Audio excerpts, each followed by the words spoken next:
Welcome back to another episode of 5 Fact Friday, where we share 5 fun facts about a specific whiskey or wine topic, subject, whatever it may be, and hopefully you're going to learn something. Today we're talking all about Masataka Taketsuru. So let's go. You may have seen a previous episode that we did when we were talking about the Fathers of Japanese Whisky. One of those being Shinjiro Tori, who we talked about then. Today we're talking about his counterpart, Masataka Taketsuru. Now, I do need to preface, this is going to be a very short, brief overview. Obviously, it's a short that we're kind of doing. But if you want to get into the nerdy detail, I really recommend going onto either Apple Music, Spotify, anywhere you can get a podcast, and go look up Decades Distilled. This is by Whiskey Nomad, and I am so sad because I'm losing the other guy's name right now. But these two go into a very deep dive onto Masataka Taketsuru's life. I think it's like 4 episodes just about him. So if you want to get nerdy details, I'll link that down below. I highly recommend going and check that out. But for this, let's start at the very beginning, talking about his early life. Now, Masataka grew up in a family that was already in the alcohol industry. They had Taketsuru sake distilling. So from an early age, he already had exposure to the alcohol industry, and there's kind of a saying going around that when he was young, there was a spill accident that opened up his nostrils, so now he can smell better. Not entirely sure if that's true, but if it is, that's a really cool fun fact. But he got his early start with his family, just growing up being around this. But like any kid, though, you're going to be interested in the family business, but not that interested. So as he started to grow up, he actually tried to avoid going to help out his family one year by joining the military, so he could skip out on that winter distilling season.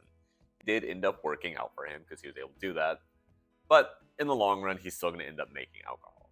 As he grew up, he went to go study sake distilling at Osaka Technical High School, which is now Osaka University. He never ended up actually graduating from Osaka, but he did get picked up by Settsu Distilling.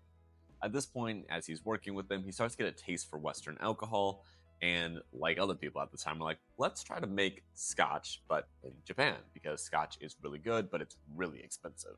So instead of doing what Shinjiro Tori did, where he was trying to recruit somebody to come over and make it for him, Masataka decided that he is going to go over there, learn as much as he can, and then come back so he can make it himself. Before embarking on this journey, he goes over to Glasgow University and learns all about chemistry and English.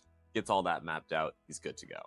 Now, when he arrives in Scotland, he gets internships with multiple different whiskey distilleries and just takes very meticulous notes about everything that they're doing.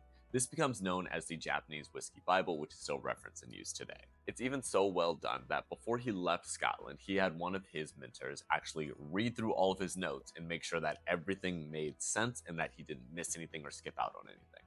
Once this was completed, took that, he went back to Japan, he was ready to start making his whiskey.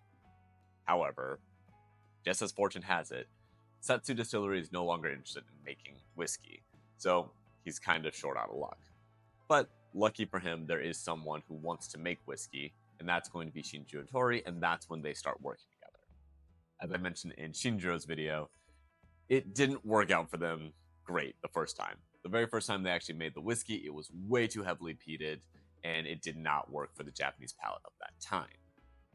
After that, they figured it out, they were able to tone it down, rein it in, and now we have Suntory Whiskey, and they're taking off, doing great. After a while, Masataka and Shinjiro Tori, they have a falling out, they're not working together anymore, but this is still kind of Masataka's passion, he really enjoys it. So what does he do?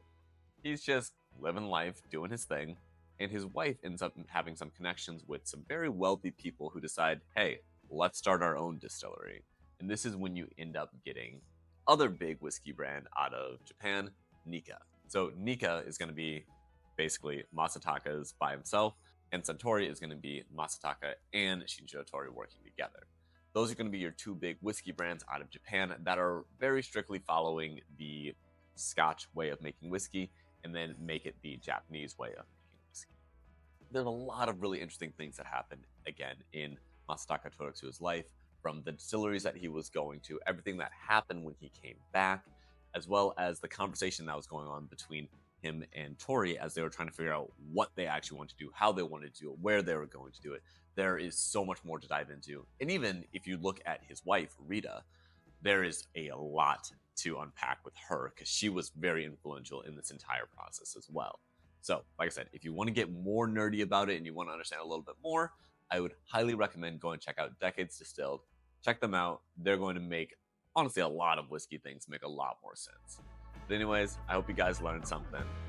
Cheers. Have a good weekend.